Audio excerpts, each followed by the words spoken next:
પટેલ રસમાંથી બોલું છું અને ચકલા માટે પાણીની સુવિધા, ચણની સુવિધા એ બધી કરી રાખેલી છે અને કાયમિક માટે એક પાણીનો નળ ખુલ્લો રાખેલો છે.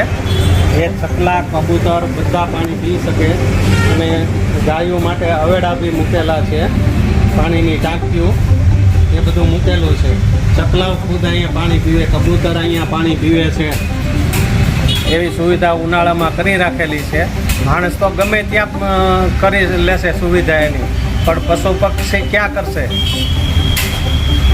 અમે અહીંયા સિસોડો ચાલુ રાખેલો છે, પણ અત્યારે ગરમીના હિસાબે પબ્લિક દેખાતું નથી. 40 થી 45 ડિગ્રી તાપમાન પડે છે, એટલે અહીંયા કોઈ પબ્લિક દેખાતું નથી, એકદમ ઓછું દેખાય છે.